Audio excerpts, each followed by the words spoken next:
There can be no prosperity without growth. There can be no growth without peace. There can be no peace without balance. And there can be no balance without equilibrium.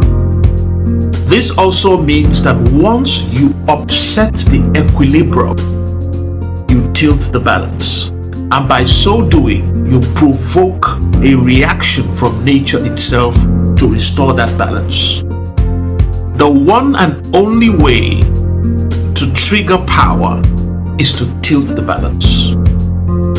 In chemistry, there are molecules that are balanced and there are some that are imbalanced. The balanced ones are harmless because they're not looking for what to react with. But the imbalanced molecules are dangerous because they are always searching for something to react with. Water is balanced, so it is harmless, but nitro is imbalanced. Every mishandling of nitro would lead to an explosion. So imbalance always leads to power. When Jesus was preaching on the mountain, he made some very unusual suggestions. He says that when someone slaps you on one cheek, you should turn the other cheek and let them slap you some more. He said when they take your clothes, give them more clothes. When they do evil to you, do not resist evil. It says when someone does bad to you, repay them with good. In fact, the whole thing sounds really foolish. But is it really foolish? Justice is based on balance.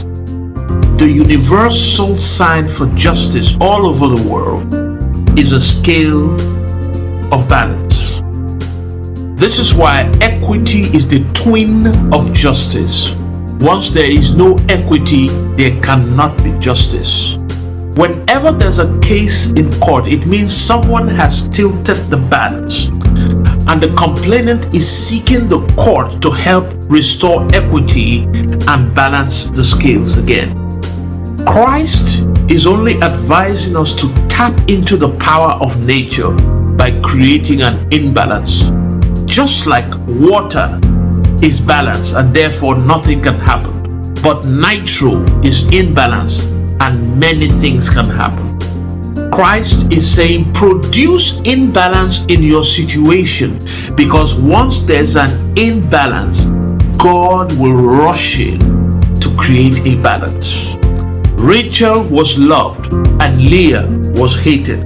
So God made Rachel barren and made Leah productive to create a balance. Since Rachel was loved, let Leah have the children. Let me tell you something. The surest way to bring the favor of God upon a person is to be unfair to them. God is never the God of the strong, but the God of the weak. God will never support a Goliath against a David. So never make yourself the strong one in any situation. You will only be provoking the favor of God upon the other person. Never claim to be the strong. Always claim to be the weak. So when they show you their strength, show them your weakness. So when they boast, I am powerful, tell them I have no power. Only God has power. Look into history. You will see that those who were oppressed have over the years attracted the favor of God. It's practically scientific. So Christ is asking us to take advantage of this principle and tilt the balance against ourselves, and then heaven will become obligated to us. Heaven must come to bring a balance. And the good thing is that when heaven comes to balance, it's never just enough. It's always more than enough. Because God is not the God of enough, but the God of too much.